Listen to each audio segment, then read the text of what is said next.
Bonjour Jean-Mathieu, ravi. Alors on fait semblant de se dire bonjour, hein, mais on a déjà discuté un quart d'heure avant.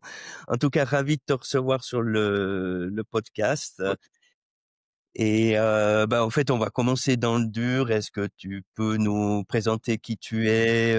Voilà, quelques mots sur ton parcours.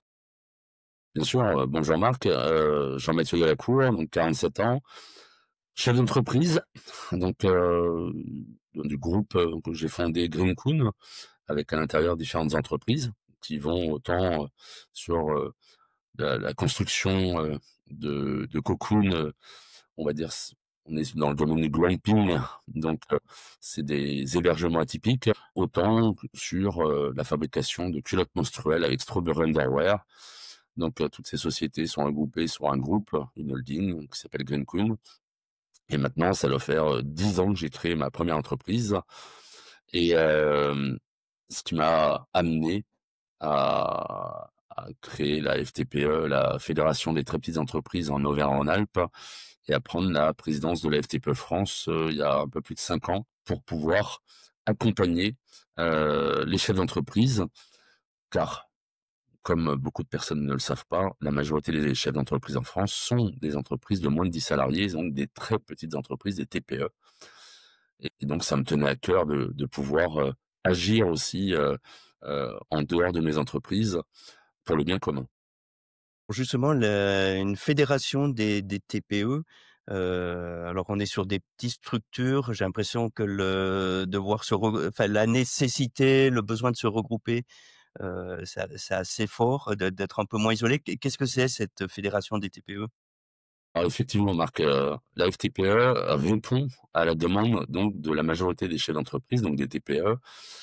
Donc on les a sondés au tout départ et loin devant, la première demande des entrepreneurs, donc des chefs d'entreprise, majorité de moins de 10 ou moins de 20 salariés, c'est de rompre l'isolement. En deuxième, c'est de développer donc son chiffre d'affaires et son business.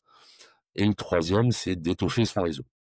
Donc, il y avait un gros manque où moi j'avais mes affaires donc à Lyon, donc sur la région Auvergne-Rhône-Alpes. J'ai rencontré à l'époque le président de la FTPE France, avec qui je me suis très bien entendu. Et c'est vrai que ça m'a, après des engagements au niveau politique pendant plusieurs années, où je ne voyais que c'était des belles paroles et peu d'actes.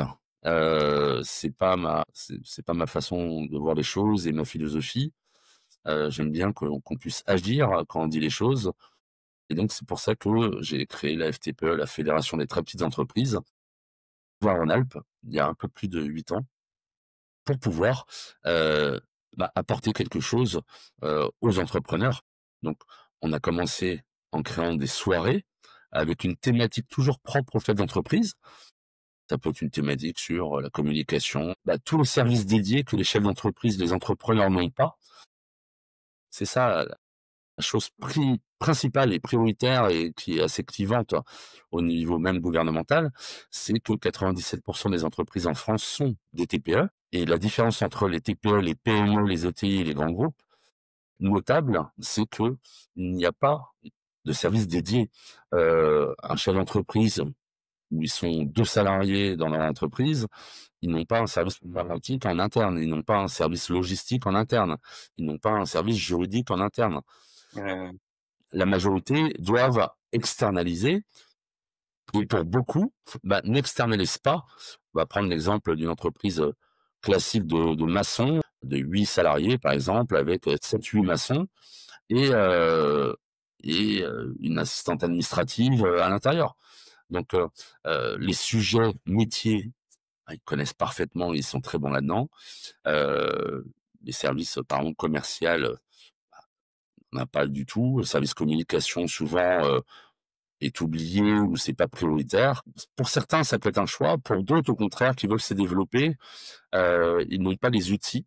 Et donc, nous sommes là pour les accompagner et les aider. Surtout, c'est beaucoup de pédagogie pour pouvoir leur offrir les meilleurs services et les meilleurs produits via nos partenaires. Donc voilà, on met en avant nos partenaires pour qu'ils offrent les meilleurs service à nos adhérents quand nos adhérents en ont besoin, en toute liberté. Et au final, maintenant, j'ai pris, la présidence de la FTPE France il y a un peu plus de 5 ans. Donc on a 8 900 adhérents en France, dont 2 500 dans les DOM-TOM. Il faut savoir qu'on a 4 délégations en Guadeloupe, Martinique, Saint-Martin et Guyane. Donc c'est très important parce que là-bas, 100 des entreprises sont des TPE, à part quelques-unes en Guyane. Mais Ariane Espace. exactement, à ce niveau-là, mais en Guadeloupe, toutes les entreprises sont des TPE Ouais, ouais, ouais. et donc c'est important de pouvoir agir. Donc on agit, Mmh. sur certaines régions, on a des délégations comme en Bretagne ou sur l'Auvergne-Rhône-Alpes, où là dernièrement on était, dans le Grand Est. On agit, en créant des événements. Là, par exemple, à moins de 40 kilomètres de Lyon, on a 3 délégations et on propose entre 7 et 8 événements par mois sous format de soirées, d'after-work, d'ateliers ou de petits déjeuners pour permettre vraiment aux entrepreneurs, quand ils ont une disponibilité ou une envie ou un besoin, de se dire: «Bah, tiens, je vais aller, rompre l'isolement, je vais étoffer mon réseau et surtout je vais passer un bon moment et créer du lien humain». La FTPE, Auvergne-Rhône-Alpes que j'ai créée et maintenant, je l'ai la philosophie est la même sur toute la FTPE France, c'est vraiment créer du lien humain entre entrepreneurs, mais de tous bords. Mmh mh, mmh. Donc, on n'a pas segmenté par domaine d'activité. Donc ça permet à des entrepreneurs du bâtiment, des avocats, des patrons de communication, de pouvoir se rencontrer, créer du lien humain, voire amical, et le business en découlera automatiquement en direct ou en indirect. Et dans les rencontres, est-ce qu'il y a des thématiques? Là, bah, j'ai eu l'occasion d'assister à un de vos événements où en particulier, il était question de cybersécurité, Effectivement. où au fait, c'est une thématique importante parce que ce qu'on voit, c'est que quand une entreprise se fait attaquer, il y a 80 qui ferment dans l'année, surtout dans les petites entreprises. Et est-ce que ça va être des thèmes, ouais, pardon, je dérive un peu, mais est-ce que vous abordez des thématiques, qu'on Donc ça, on met au courant des thématiques qui, bah, toujours pareil pour, apporter faire plus de pédagogie qu'autre chose et puis surtout sensibiliser. mmh L'année mh. dernière, on a parlé de la facturation électronique, il y a depuis 2 ans. On va y revenir sur la fin d'année parce que la facturation électronique est obligatoire, et on va être tous obligés d'y passer. Mmh. Les grands groupes, eux, ils sont déjà prêts, pour ça parce qu'ils ont les services en interne qui s'en occupent. Les ETI, les grands groupes aussi. Ça, la majorité des TPE, c'est-à-dire 70 des TPE, sont prêtes. 30 ne le sont pas parce que moi je siège dans un comité de pilotage de la facturation électronique à Bercy, au ministère de l'économie. J'étais en réunion, vendredi dernier avec eux, début juillet, enfin, nous avons encore une réunion là-dessus pour les éléments de communication, pour diffuser à tous les entrepreneurs en France. Et c'est important parce que les TPE, souvent, c'est la dernière roue du carrosse au niveau, politique et donc malheureusement, c'est la majorité des entreprises. Donc, la cybersécurité, c'est un sujet qui n'est pas essentiel ou prioritaire pour la majorité des entrepreneurs et des TPE. Et c'est pour ça que sur la soirée, il me semble, du mois de mai, qui était à Lyon, donc et nous avons, mis en avant donc un de nos partenaires, Carmen Cyberdéfense, qui est venu, parler de cybersécurité, de cyberattaques et surtout d'anticipation. C'est vrai que les TPE, les entrepreneurs ne pensent jamais qu'ils vont se faire attaquer. On entend toujours dans les journaux, dans les médias, par-ci par-là que, tel grand groupe a été attaqué, sur une cyberattaque. Donc effectivement, mais sauf que, à une époque, c'était que les grands groupes, hein, qui se faisaient attaquer. Maintenant, avec l'intelligence artificielle, les hackers ou, ces groupes qui sont très, très ordonnés et très professionnels, maintenant attaquent sur du volume. Ouais, c'est automatisé, ils le font, enfin, toutes les trucs de base, ils le font même pas à la main et du coup, ça permet d'attaquer en règle. Et beh, sur du volume.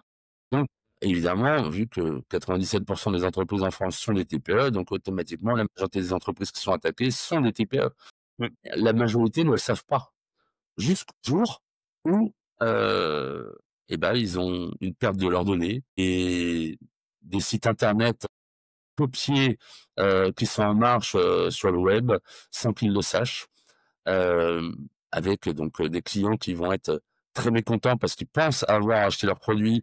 Au final, c'est pas du tout, sur leur site et pas du tout sur leur entreprise et bien sûr, c'est pas du tout sur leur compte bancaire que les paiements ont été faits. Ou autrement, bah, un accès, totalement bloqué à leurs données. Donc heu, donc voilà, de mettre en avant, des partenaires comme notre partenaire Carman, Cyberdéfense, c'est essentiel pour sensibiliser les entrepreneurs, sur cette thématique. Parce Ouais, qu'on ouais, ouais. est vraiment, qu'au début, heu, au niveau technologie et l'intelligence artificielle, peut faire beaucoup de mal, comme, est très précieuse dans beaucoup, de domaines parce que ça va faire avancer, beaucoup de technologies. Bien sûr, il faudrait que ça soit contrôlé à bon escient. D'accord, d'accord. Et tu as aussi un rôle de représentation auprès des pouvoirs publics, de dialogue avec les pouvoirs publics également au nom des TPE? Oui, je suis représentatif donc d'entrepreneurs, hein, donc j'ai accès donc pour, représenter, nos adhérents, au niveau, gouvernemental. Par contre, nous ne sommes pas encore, représentatifs dans les organismes paritaires. Pourquoi? Parce qu'on représente plus de 3 millions d'entreprises et il faudrait avoir plus de 8 d'adhérents pour pouvoir être représentatif dans les organismes paritaires. Mmh. Et ça, c'est un vrai problème. On a, à plusieurs reprises, demandé à être représentatif en étant indépendant. Ça n'a aucun sens. Il y a 3 syndicats en France, hein, l'UDP, le MEDEF et le CPME, qui font leur travail, mais qui défendent les intérêts et les besoins des grands groupes. C'est la réalité. Une PME qui a 500 personnes, 500 salariés n'a pas les mêmes problématiques, et besoins, souvent qui sont opposés aux entrepreneurs et aux TPE. Donc, on peut pas, prêcher tout et son contraire. Donc, ils défendent bien sûr les intérêts, des grosses entreprises et c'est leur fonds de commerce et ils le font très bien. Mmh mh. Heu, moi, il est hors de question de m'affilier à la CPME ou, au MEDEF, simplement pour, signer les mêmes accords qui vont passer, avec le gouvernement ou avec, les instances, alors que ça correspond pas aux besoins et aux problématiques, de nos adhérents. C'est pour ça que, c'est le but. On va lancer une nouvelle adhésion, très faible, avec la FTPE France, à partir du 1er septembre. Ça sera une adhésion de représentation. Le but, c'est d'avoir un maximum d'entrepreneurs qui, qui adhèrent pour qu'on puisse être représentatif dans les organismes paritaires, donc dans les différents tribunaux, chambres de commerce, un peu partout en France, pour pouvoir, défendre les intérêts de nos adhérents et en attendant d'atteindre ce but, on va leur offrir des services pour pouvoir se développer, pour pouvoir passer un cap. Pour certaines entreprises, par exemple, qui, heu, qui veulent, faire leur premier recrutement au niveau RH, c'est assez compliqué, à l'heure actuelle, surtout pour les personnes qui n'ont pas d'expérience, heu, dans la partie ressources humaines. Aussi avec des packs, pareil sur un partenariat qu'on est en train de valider, sur des entreprises d'une dizaine de salariés, mais qui veulent passer un cap pour se développer. Mmh mh, mmh mh. Il y a tout un accompagnement qu'on va pouvoir offrir à nos adhérents et avec toujours notre permanence juridique qui est gratuite pour permettre de sensibiliser aussi, un maximum d'entrepreneurs et de prendre les bonnes décisions.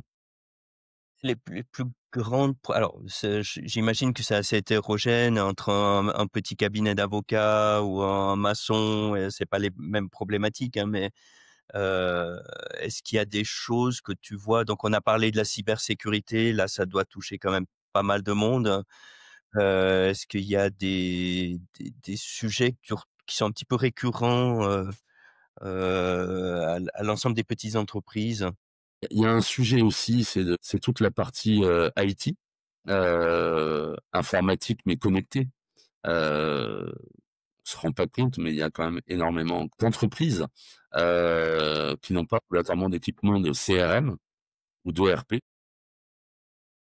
CRM, surtout quand, autant, voilà, moi j'entendais un plombier qui disait: «Mais moi mon CRM, c'est mon téléphone».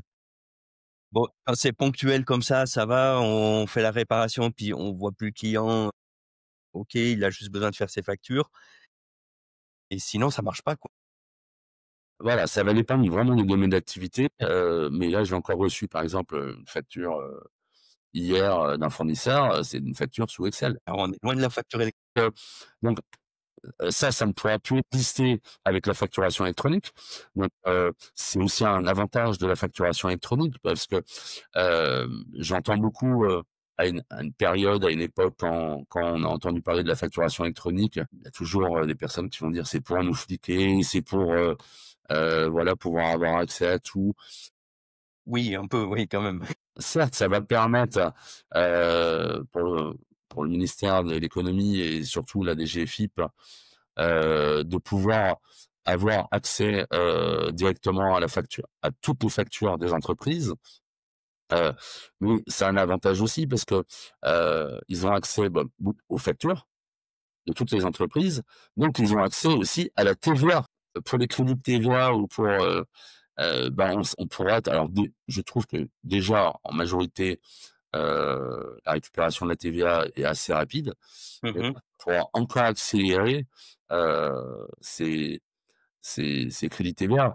Donc, il y a aussi des avantages. Ça va permettre aussi d'uniformiser, Mmh. ça veut dire que ça soit une ATI, un grand groupe, une PME ou un entrepreneur seul, parce que quand même 67 des chefs d'entreprise en France sont des personnes seules, profession libérale, auto-entrepreneur, dépendant, eh ben, la facturation sera totalement identique.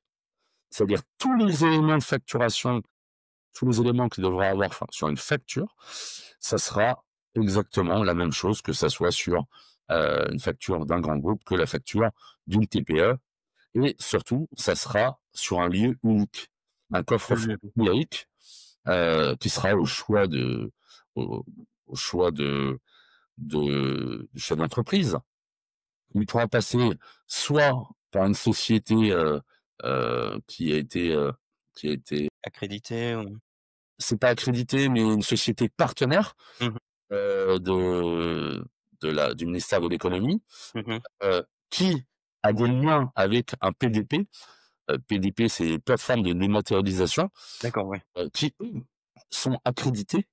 Vous allez bientôt, recevoir, tous les éléments de communication et les visuels et logos surtout pour connaître, quelles sont les entreprises qui sont PDP, donc plateforme, accréditée, Mmh. par le ministère et vous pourrez apprendre, directement enfin, vous aurez le choix de choisir soit votre PDP, soit le logiciel avec qui vous travaillez, qui sera en lien avec un PDP.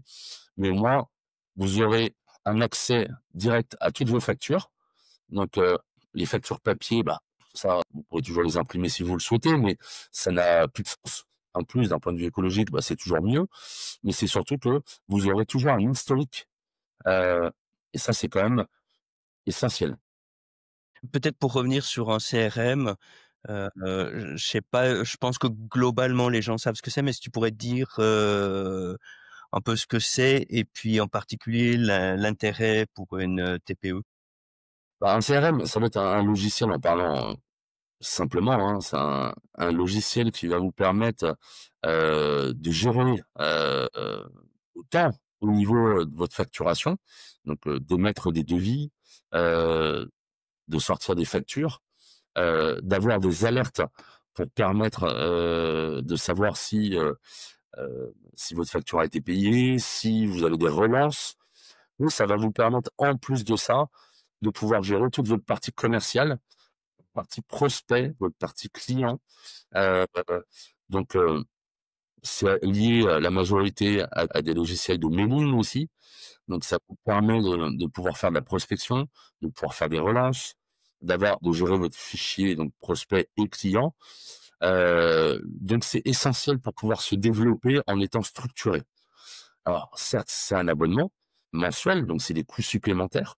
Alors vous pouvez le payer à l'année et ça coûte un peu moins cher, ou vous pouvez le lisser dans vos frais de fonctionnement, mais vous avez des logiciels, des CRM qui sont, adaptés, on va dire, aux TPE, aux indépendants, aux entrepreneurs.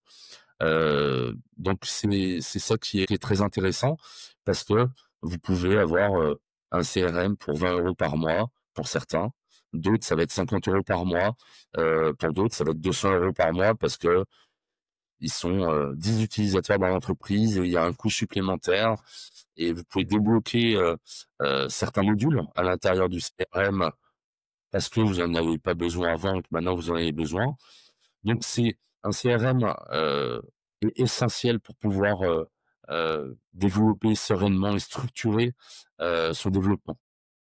Oui, puis dans un CRM, après il peut y avoir des CRM spécifiques pour, tel ou tel métier, Bien mais, sûr, tu peux aussi mettre faire rentrer Heu, alors je cherchais un mot qui soit pas anglais, des workflows, en fait, tu as un cheminement, dire voilà, c'est le premier contact, là il faut je le rappelle dans une semaine, bien sûr. là il faut que je fasse le suivi et tu fais rentrer dans là ton prospect, client ou une fois qu'il a signé, voilà, il y a tout un tas d'opérations qui vont suivre et Exact. automatiser une partie, quoi. Bah, ça permet d'automatiser et mais surtout de pouvoir contrôler et d'avoir des repères. Quand vous êtes seul, bah, déjà ça permet, de pouvoir avoir une meilleure organisation, de son temps, parce que le temps c'est important Mmh et mh. en plus de ça, quand vous avez des salariés, bah, ça permet aussi, s'il y a un salarié qui est malade ou qui en a maladie ou qui est absent pour des vacances, n'importe quel, autre salarié peut, avoir accès, si on le souhaite, parce qu'il y a des sécurités, à son suivi et on ne n'oublie rien, on ne loupe rien et s'il y a des rappels, clients à faire, à ce moment-là ou prospects et ben, il y aura des alertes qui vont être indiquées. Donc c'est un vrai suivi, et donc c'est pour ça que je trouve que c'est essentiel pour une structuration organisationnelle, pérenne.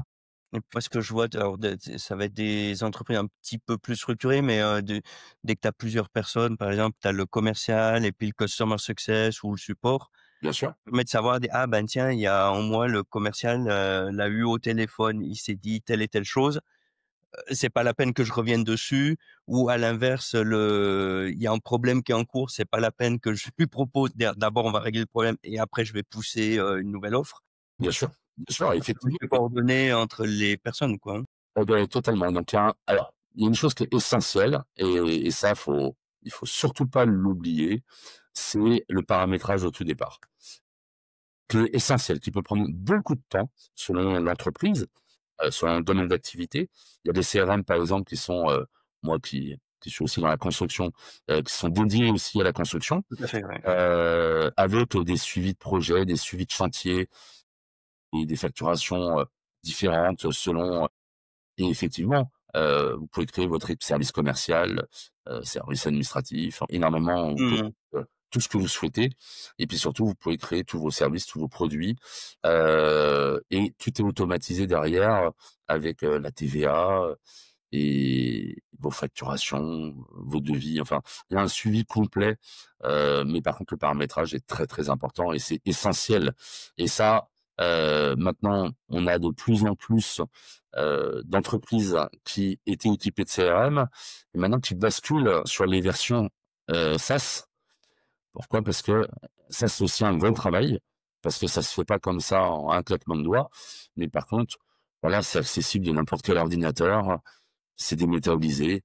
Vous avez un ordinateur n'importe où dans le monde avec un accès internet, bah, vous avez accès, vous pouvez contrôler, Mmh heu, mh. votre entreprise à distance aussi. Puisqu'on parle d'informatique, il y a un sujet qui est dans la tête de pas mal de gens, c'est l'intelligence artificielle. alors, qui est artificielle et pas toujours si intelligente, mais souvent, bon, une fois qu'on a joué un peu avec des outils comme, ChatGPT ou Mistral, si on veut rester français, voilà, on a joué un petit peu avec. Mais est-ce que je pense je vois même au niveau des grandes entreprises, qui se posent des questions en fait, qu'est-ce que je vais faire avec l'intelligence artificielle et comment moi je peux me l'approprier, pardon et quels gains je peux avoir? Est-ce qu'il y a des choses qui sont spécifiques aux TPE sur le sujet? Alors, c'est pas spécifique aux TPE, c'est spécifique vraiment au corps de métier et à la majorité des entreprises. Ça dépend de mes domaines d'activité, mais l'intelligence artificielle va rentrer indirectement dans tous les domaines. Donc, si c'est pas déjà fait. Et vous savez, n'importe quel chef d'entreprise, a un téléphone, heu, il reçoit des publications comme par hasard qui sont en lien avec des intérêts, qu'il a. Heu, Mmh. C'était déjà les prémices de l'intelligence artificielle. Parce qu'en suivant, Oui. comment ça s'appelle? Vos intérêts que vous avez sur internet, on vous piste et derrière, on vous envoie différents éléments qui pourraient vous intéresser. Donc, dans l'industrie, c'est très important l'intelligence artificielle, ça va faire un changement même de société. On le voit avec les robots. Les robots, mais ça peut être des robots d'usine, des robots de nettoyage. On a un partenaire, un adhérent au sein de la FTPE qui est spécialisé dans l'intelligence artificielle et surtout dans les robots. Heu, Mmh. Robots grand public, mais aussi robots, professionnels, dans l'hôtellerie, dans énormément de domaines, ça va jouer. Maintenant, selon le domaine d'activité, ça va être plus ou moins, actif, l'intelligence artificielle et puis c'est surtout aussi comment nous, en tant que chef d'entreprise ou salariés, nous pouvons l'utiliser. Heu, voilà, ça c'est essentiel, mais c'est pas plus, sur les TPE que sur les PME. Moi, j'avais vu un cas très concret, sur une entreprise de nettoyage, hein, pour, service aux entreprises.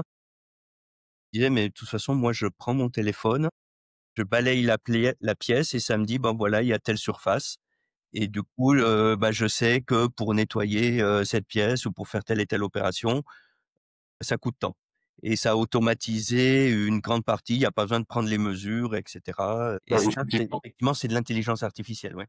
oui et il y a beaucoup de startups, d'applications, qui vont être lancées de plus en plus avec de l'intelligence artificielle qui va pouvoir, vraiment faciliter, la vie comme, l'exemple que tu viens de donner Marc. Heu, des applications, il va en avoir de plus en plus qui sont liées à l'intelligence Ouais. artificielle et qui vont permettre un gain de temps et un gain de travail et donc un gain de productivité. Maintenant, il faut pas se leurrer, c'est toujours l'humain qui doit contrôler l'intelligence artificielle et c'est pour ça qu'il faut essayer de trouver un équilibre. Je prends un exemple tout simple, qu'est-ce que va devenir, les futures générations qui, seront nées avec l'intelligence artificielle? Quand il y a un mémoire à rendre à l'école, bah, dans ces cas-là, est-ce que c'est vous qui l'avez écrit, pensé ou est-ce que c'est ChatGPT? Ça, ça commence à devenir des sujets. Ouais. Il y a le bac bientôt, pour les élèves qui vont le passer, mais même pour, des réponses d'appels d'offres dans les marchés publics, qui touchent toutes les entreprises, et bah, l'intelligence artificielle peut aider. Et je pense que ça peut aider énormément les TPE qui n'ont pas de service dédié, sur les marchés publics ou réponse à appel d'offres ça peut énormément faciliter des entrepreneurs, des TPE, à pouvoir répondre à des marchés publics qui ne répondaient pas avant, parce que beaucoup trop compliqué administrativement. Alors c'est intéressant ce sujet parce que j'en entendais parler là, il y a, bah, cette semaine même, où en gros on arrive à diviser par 3 entre 3 et 4 le parce que c'est assez lourd, hein, et surtout sur les marchés publics, il y a un formalisme, il y a des documents à compléter et il y a des choses qu'on peut faire automatiquement parce que c'est très formaté. En gros, on sait ce qu'il faut faire Alors c'est pas magique, hein, ça se met en place, il y a une phase d'apprentissage, mais effectivement, il y a des gros gains alors qu'il y a des choses, ça prend du temps, il y a pas de valeur ajoutée. Alors et faut ce qu'il faut savoir, c'est que sur la plupart des marchés, publics, c'est déjà dématérialisé. Donc voilà, il fallait s'y mettre, et nombre de TPE, voilà, n'étaient pas, sur ces marchés ou à abandonner ces marchés publics. Mmh. Trop complexe, trop compliqué, trop de temps, trop d'administratif et souvent l'impression que aucune chance de remporter le marché. Et ce qui est pas faux. Mmh mh, mmh. Maintenant, ça permettra, heu, une meilleure utilisation, un gain de temps, de pouvoir, heu, l'utiliser, à bon escient. Parce que c'est vrai que remplir un DC4, un DC5, il y a rien de compliqué, parce que c'est les éléments administratifs de votre entreprise. Heu et après voilà, il y a des réponses qui doivent être étayées et puis une expérience aussi. Mmh Heu, mh, mmh. Répéter par défaut en quelques secondes à l'expérience des fois de personnes qui ont, 10 ans, 20 ans, 30 ans, 40 ans d'expérience. Maintenant, il faut toujours que ça reste sous contrôle. C'est pas parce que ChatGPT a dit quelque chose, qu'il faut pas relire, parce qu'il peut avoir des coquilles, il peut avoir des bêtises et ça évolue énormément. Oui, oui, il y a des choses de toute façon, ne serait-ce que sur la partie commerciale où on va pas automatiser ça, où on peut peut-être dégrossir le sujet, mais à un moment, dire: «Je fais telle ou telle ristourne ou pas, je mets telle ou telle condition ou pas». Bien sûr, Ça, c'est un choix enfin, qu'on doit maîtriser, quoi. C'est d'ailleurs, on le délèguerait pas forcément au sein de l'entreprise. Ah, il y a soit le directeur commercial, soit le patron, il garde la main sur ces sujets et faut bien qu'il sûr. le garde avec l'outil aussi. Ah mais l'humain restera toujours, je pense, une priorité. C'est pour moi, c'est une évidence Mmh. et c'est pour ça que l'intelligence artificielle, je dis toujours qu'il faut que ça soit contrôlé, mais contrôlé bien sûr par l'humain et après Mmh mh, mmh mh. on l'utilise, à bon escient ou non, mais automatiquement, c'est les décisions des chefs d'entreprise, donc humaines, qui feront la différence. Surtout dans un contexte actuel quand même qui est quand même sclérosé et très, très compliqué pour la majorité des entreprises. Heu, il faut pouvoir se renouveler, il faut, s'adapter et ça, c'est le gros avantage des TPE, c'est une souplesse, heu, pour s'adapter, au moment présent. Terminé, justement, on parlait du contexte où, en fait, je sais pas si ça devient plus difficile, mais en fait, on revient à une période un peu normale parce que de toute façon, avoir des affaires, c'est compliqué. Est-ce qu'il y aurait des choses, tu voudrais dire par rapport à ça? En fait, heu, des recommandations peut-être auprès des entreprises ou enfin, plus particulièrement les petites entreprises par rapport au contexte? Alors, déjà, la première chose, c'est, dans un contexte qui est vraiment très, très compliqué actuellement parce que nous n'avons aucune vision à long terme. Heu, ce qui ce qui bloque vraiment l'économie et le développement des entreprises en France, il y en a beaucoup qui ne font plus d'investissement, d'autres qui font plus de recrutement, et c'est surtout, ça devient de plus en plus compliqué, que ça soit en B2C ou en B2B. L'inflation est telle que les Français ont perdu énormément de pouvoir d'achat, donc ceux qui sont avec une cible B2C, c'est très compliqué. Mais pareil pour le B2B, c'est-à-dire, les décisions sont beaucoup plus longues maintenant dans l'acte d'achat. Donc il ne faut rien lâcher, il faut rester positif malgré cette période qui est très compliquée. Il faut pas se renouveler. Quand je dis se renouveler, c'est si ça fait, quelques années qu'on avait créé son entreprise, qu'on avait un format qui fonctionnait. Maintenant où ça devient plus compliqué, c'est bien sûr connaître les causes, pourquoi il y a un ralentissement sur mon activité, et surtout trouver des mots à ça et pour pouvoir trouver des solutions. Il y a toujours des solutions à un problème, plus ou moins et derrière, il faut pouvoir être souple, il faut pouvoir, se diversifier, avoir peut-être une autre approche, mais il ne faut pas lâcher. Et les TPE, les chefs d'entreprise, les entrepreneurs, heu, sont tous courageux parce que déjà pour créer son entreprise, il faut avoir du courage. Il y a toujours un risque, hein, financier, mais aussi, une temporalité, Mmh, mmh mh. plusieurs heures, que ça soit au niveau personnel ou professionnel. Donc heu, donc voilà, il ne faut rien lâcher et heu et continuer à se développer. Et puis être justement, bah, on revient un peu à ce qu'on disait tout à l'heure au tout début, pas rester seul face à ça. Donc bah, il y a des structures comme la FTPE, les puis se faire accompagner peut-être sur certains sujets spécifiques, hein. Totalement et bah, là, c'est le bon exemple. Fin septembre, on fait une grosse soirée, avec pour les chefs d'entreprise, bien sûr, comme toujours. Mais, ça va être, la soirée des partenaires. Donc, tous les partenaires seront, présents, bien Mmh sûr, mh. avec tous les adhérents et les personnes non extérieures qui souhaitent venir. Et nous aurons, la chance de pouvoir compter sur, le président du tribunal, de commerce de Lyon, donc du TAE, du nouveau TAE parce que c'est, 1er janvier maintenant, c'est le tribunal des affaires économiques, Mmh. heu, qui va intervenir donc sur, tout ce que peut apporter, le tribunal des commerces, aux entreprises. Et surtout dire aux entreprises: «N'ayez pas peur de pousser la porte». Quand vous avez des difficultés, heu, ça peut être financière, ça peut être commercial, ça peut être RH, enfin, quand vous n'hésitez pas, c'est vrai que dans l'esprit de la majorité des chefs d'entreprise, quand on bascule, la porte, on pousse la porte, d'un tribunal, c'est pas bon signe, c'est très négatif et c'est la fin.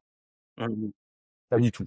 Peut-être qu'à une époque c'était le cas, mais au contraire, le tribunal de commerce a énormément, de leviers, pour aider, accompagner, heu, prendre en compte des situations et aider l'entrepreneur, dans cette période difficile.